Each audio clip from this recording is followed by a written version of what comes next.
आज हम बात करेंगे फ्रैक्शनल बाइप्रिज्म की। फ्रैक्शनल बाइप्रिज्म किस लिए यूज़ किया जाता है? इंटरफेरेंस पैटर्न ऑब्जर्व करने के लिए, और इसके थ्रू इंटरफेरेंस पैटर्न के थ्रू हम किसी भी नॉन वेवलेंथ की लाइट की वेवलेंथ हम फाइंड आउट कर सकते हैं। तो उसके लिए देख लीजिए सेटअप क्या होता है। S is the source of light and A, B, C, this is the fractional biprism and this is the screen. इस केस में सोर्स लाइट जो सोर्स है वो S है हमारे पास, और इसमें हम कोहेरेंट सोर्सेज को कैसे ऑब्टेन करेंगे वो बता देते हैं। अच्छा, फ्रैक्शनल बाइप्रिज्म में होता क्या है, ये एक इसकी कंस्ट्रक्शन इस टाइप से होती है कि जैसे two prism base to base connect कर दिए गए हैं। वन इज दिस, एक प्रिज्म ये है, दूसरा प्रिज्म ये है, दोनों को बेस टू बेस कनेक्ट कर रखा है। ओके, और इसमें जो साइड एंगल, ये एंगल है, ये कितने होते हैं? हाफ डिग्री या मैक्सिमम 1 डिग्री। और जो एंगल ऑफ प्रिज्म, ये एंगल है जो वो कितना होता है? 189 डिग्री। अगर ये हाफ है तो ये 189 हो जाएगा, अगर ये 1 डिग्री है तो ये कितना हो जाएगा? 188 डिग्री। ओके, सो इस केस में आपके पास क्या हो रहा है कि लाइट आपके यहाँ से जाएगी, एक तो जो सेंटर से विदाउट डेविएशन जो पास आउट हो रही है, central point, this is O। दूसरी क्या है कि यहाँ से आपकी लाइट गई इस पॉइंट से, एक तो ये रे चली गई, दूसरी रे ये गई, और यहाँ से क्या होगा, ये डेविएशन के बाद ये ऐसे चली जाएगी। ऐसे ही और अदर जो रेज आपकी होंगी वो इस टाइप से ऐसे चली जाएंगी। ओके, ऐसे ही इस केस में ये रे आपकी ये जा रही है आफ्टर डेविएशन, या यहाँ से जो भी है ये आपकी रेज जा रही है। अब हम जब फ्रंट से देखते हैं, स्क्रीन साइड से अगर हम देखें तो ये रे हमें कहाँ से आती हुई दिखेगी? यहाँ से। ओके, ऐसे ही ये वाली रे कहाँ से आती हुई दिखेगी? यहाँ से। सो हम ये बोल सकते हैं कि S1 S2 two virtual source है। ओरिजिनल सोर्स आपके पास S था, यहाँ से आपकी रेज जो जा रही है, हम इन दो रेज को कंसीडर अगर कर रहे हैं, अगर हम इन रेज को कंसीडर करेंगे तो ये रे कहाँ से दिखेगी? जैसे कि यहाँ से आ रही है। ओके, ये रे कैसे दिखेगी? यहाँ से आ रही है, यहाँ से आती हुई दिखेगी। सो उस केस में अगर हम इन दो रेज को कंसीडर कर रहे हैं तो उस केस में हमारे पास दो कोहेरेंट सोर्सेज क्या क्या हो जाएंगे? ये और ये।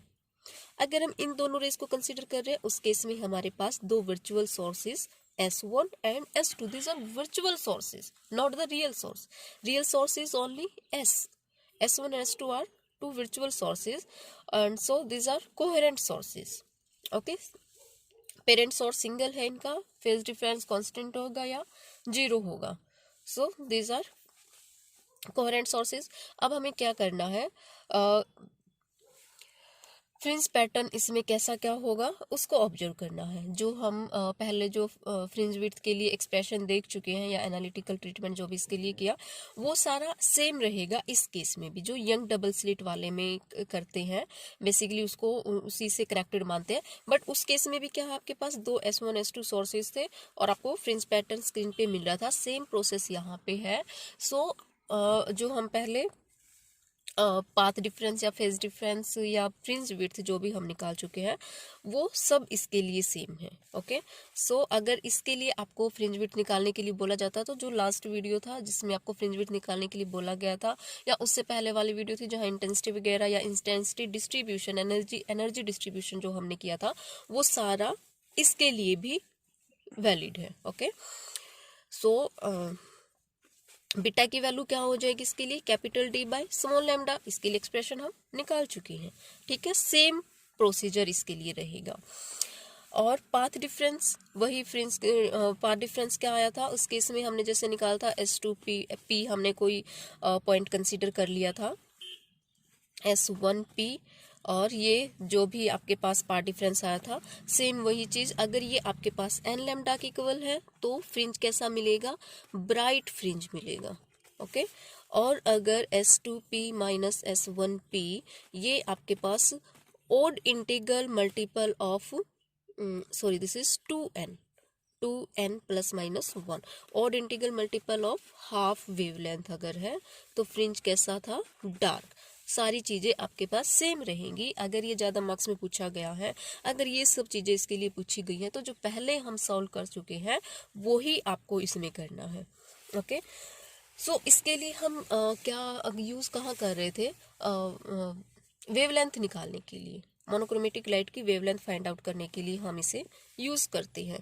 तो उसमें हम कैसे करेंगे, बाकी सारी चीजें इसमें वही है। सेंट्रल पॉइंट है, यहाँ पे कैसा फ्रिंज आपको मिलेगा, सेंट्रल पॉइंट है मीन्स जो यहाँ से रे आ रही है यहाँ पे और यहाँ से जो आएगी, दोनों में पार्ट डिफरेंस 0 होगा। पार्ट डिफरेंस 0 होगा मीन्स फ्रिंज कैसा मिलेगा, ब्राइट फ्रिंज मिलेगा।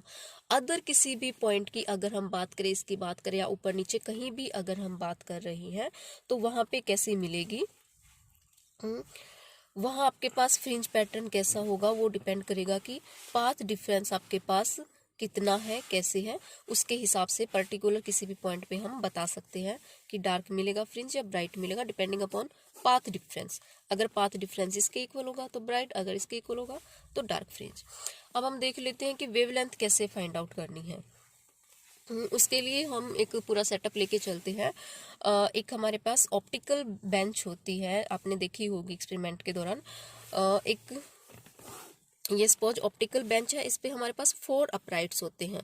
फर्स्ट अपराइट पे हम क्या करते हैं, सोर्स रखते हैं। ओके, सेकंड अपराइट पे हम प्रिज्म रखेंगे। ठीक है, सेकंड पे क्या होगा हमारे पास, प्रिज्म। थर्ड पे हम एक लेंस यूज करते हैं, वो हम बाद में यूज करेंगे। ओके, थर्ड अपराइट पे आपके पास लेंस होगा। फोर्थ अपराइट पे आपके पास क्या होगा, माइक्रोमीटर। ओके, यहाँ आपके पास माइक्रोमीटर होगा, इसके थ्रू हम जो भी फ्रिंज पैटर्न है वो सारा ऑब्जर्व करेंगे। अच्छा, इसके लिए अब क्या ऑप्टिकल बेंच है, अगर देखी होगी तो आपको पता होगा इसके ऊपर मीटर स्केल होता है, और जो अपराइट्स हैं इनको हम आगे पीछे मूव करा सकते हैं। ओके, तो इसके लिए हमें क्या वेवलेंथ हमें निकालनी है। वेवलेंथ के लिए फॉर्मूला हम ये वाला यूज करेंगे, फ्रिंज विड्थ वाला। Beta is equal to capital D by small d lambda. Capital D क्या था, distance between source and screen, ये कैपिटल डी की वैल्यू थी। स्मॉल डी क्या था, distance between two sources means distance between S1 and S2, this is d. और fringe width अगर हमें पता चल जाए तो वेवलेंथ की वैल्यू हम निकाल सकते हैं। तो इसके लिए हम D, capital D, small D and beta, ये तीनों वैल्यूज फाइंड आउट करेंगे। उनकी वैल्यूज पुट करके लैम्डा फाइंड आउट कर लेंगे। ओके, सबसे पहले डी की वैल्यू वेरी सिंपल, यहाँ आपके पास सोर्स रखा है, ये आपकी स्क्रीन क्या है, माइक्रोमीटर। ओके, यहाँ हम फ्रिंज पैटर्न ऑब्जर्व कर रहे हैं, तो ऑप्टिकल बेंच पे जो भी मीटर स्केल है उसके थ्रू हम ये डिस्टेंस नोट कर लेंगे, सिंपल। फिर बात आती है, पहले बीटा देख लेते हैं। बीटा कैसे ऑब्जर्व करेंगे, बीटा फ्रिंज विड्थ, मैंने क्या बताया था कि आपके पास alternate dark and bright fringes होते हैं, उनके बीच में अंदर कोई गैप नहीं होता है। अब मैं क्या करूंगी, मैंने माइक्रोमीटर को यहाँ पे सेट किया। ओके, यहाँ मैंने पोजीशन नोट कर ली, फिर मैंने इसको मूव करा के यहाँ सेट किया, और जब मैं माइक्रोमीटर को यहाँ से यहाँ लेके आ रही हूँ, उस दौरान मैंने नंबर ऑफ फ्रिंजेस भी काउंट करने हैं। ओके, कितने फ्रिंज हुए, first, second, third, fourth, fifth, six, total 6 fringes हो गए। यहाँ से यहाँ तक हमने डिस्टेंस भी नोट कर ली। सपोज ये डिस्टेंस आपके पास 6 mm है और फ्रिंजेस कितने हैं, 6 है, तो ऑफ कोर्स एक फ्रिंज की विड्थ कितनी आ जाएगी, 1 mm। तो फ्रिंज विड्थ निकालना भी सिंपल है। ओके, उस केस में इन दोनों ही, इस केस में क्या होता है, लेंस नहीं होता यहाँ पे।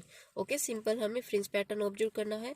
किसी एक फ्रिंज पे हमने माइक्रोमीटर सेट कर लिया, वहां हमने उसकी पोजीशन नोट की, फिर क्या करेंगे, यहाँ से मूव करके हम 4, 5, 10 जितने भी आपका मन करे उतने ही फ्रिंजेस आप काउंट कर लीजिए, और उस फ्रिंज पे ले जाके उसकी पोजीशन आप नोट कर लीजिए। दोनों का डिफरेंस निकालेंगे, जैसे यहाँ पे 6 mm आ गया, तो ये कुछ भी आएगी, और उसमें कितने नंबर ऑफ फ्रिंजेस हैं उससे आप डिवाइड कर देंगे। ठीक है, L divided by N, L क्या हो गया, ये टोटल लेंथ, और N नंबर ऑफ फ्रिंजेस, इस लेंथ में कितने फ्रिंजेस आपके आए, वो एक फ्रिंज की विड्थ आपको बता देगा। ठीक है, उसके बाद बात करते हैं स्मॉल डी, इसकी वैल्यू कैसे निकालनी है। स्मॉल डी की वैल्यू निकालने के लिए हम L जो कन्वेक्स लेंस है उसको हम यूज करेंगे।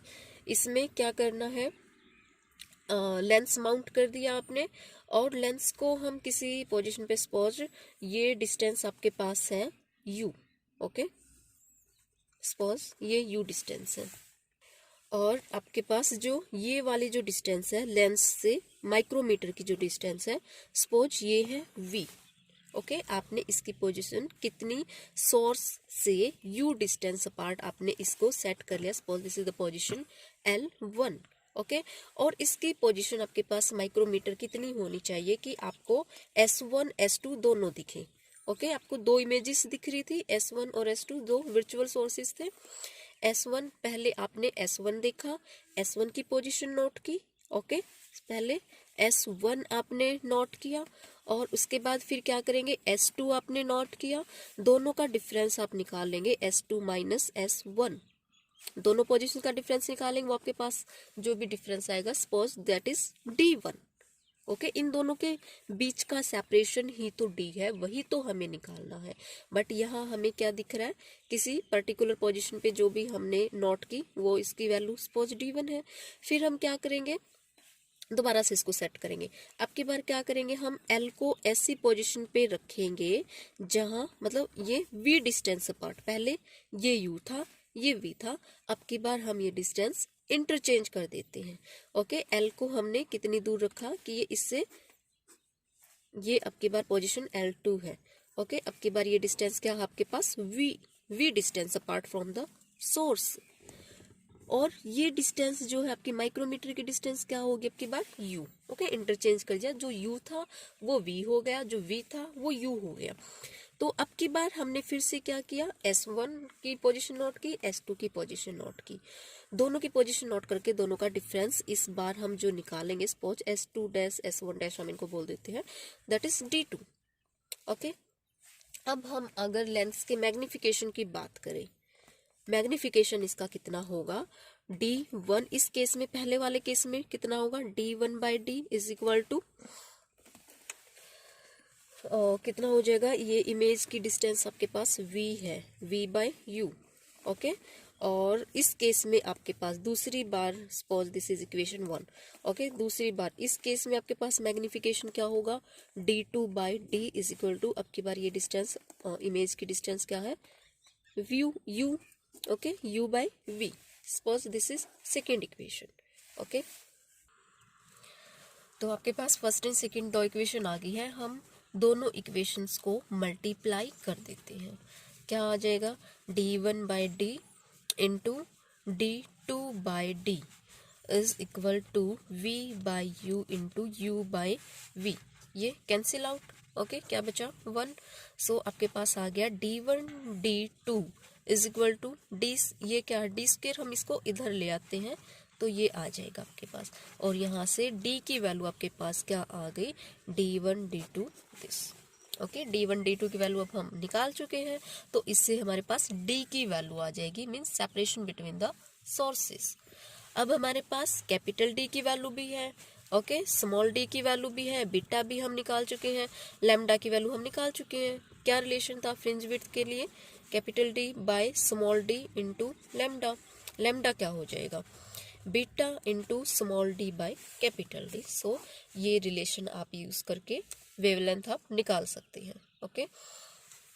इसमें जस्ट आपको क्या वेवलेंथ निकालने के लिए बोल दिया गया, जैसे आप प्रैक्टिकल में प्रोसीजर आप लिखते हैं कि आपको ये एपरेटस चाहिए है, सेम वही है, ये प्रैक्टिकल ही आप समझिए। तो इसमें जो भी उसके लिए आप लिखते हैं कि आपको करना क्या है, उसके बाद आपको एपरेटस लिखने हैं, उसके बाद आपको प्रोसीजर लिखना है कैसे क्या करना है, और फिर ये आपकी सारी कैलकुलेशन होगी, ओके।